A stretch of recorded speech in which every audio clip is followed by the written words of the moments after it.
Mga kababayan, naghanap po ba kayo ng inyong papagkakakitaan na working from home lamang at just working from your Wi-Fi, laptop, cellphone?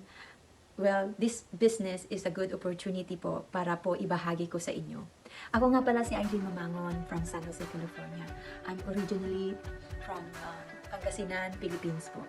Bilang ina po, marami po akong mga pangarap sa buhay at sa aking pamilya.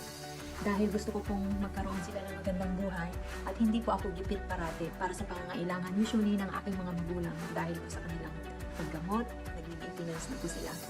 Ito pong business na ito ay isang malaking oportunidad na maging mabago ang iyong buhay. Ganun din po ang iyong mga anak at pamilya. Ako po ay living paycheck to paycheck. 2 o 3 job po ang aking trabaho at wala na po akong time para sa aking mga anak. Usually po, iniiyak ko na lamang po yun.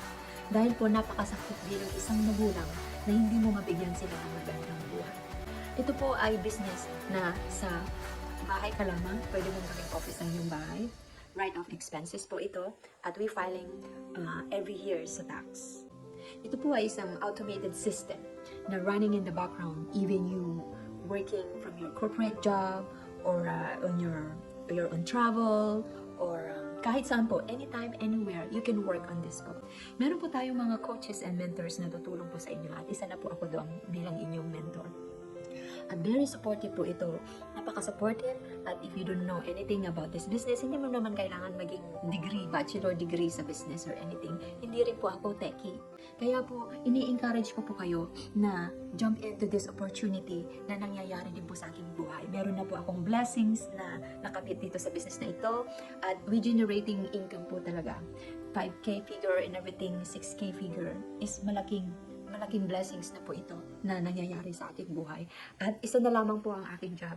Bilang healthcare provider po, meron pa rin po akong work at unti-unti po nakakamit ko ang aking mga pangarap. I was so excited in this 2024 year dahil alam ko po, I believe in myself and God na bibigyan niya po ito. Ito pong mga opportunity na ito ay binigay po ng ating Panginoon para sa inyo po na nakakapanood nito na meron po tayong pag-asa. Marami po ang nag-retire po dito sa business na ito at meron pong 24-year-old na hindi na po nag-work dahil po sa she making generating income po dito. First, I was so skeptical din po. Pero nanaig ang aking puso at pinanalangin ko sa Panginoon na is this for me? At iyon po ang nangyari. I jumped in po. So if you're really interested, please sign up or message me below and I can see you in the other side. Thank you mga kababayan for listening. Thank you so much and have a good day.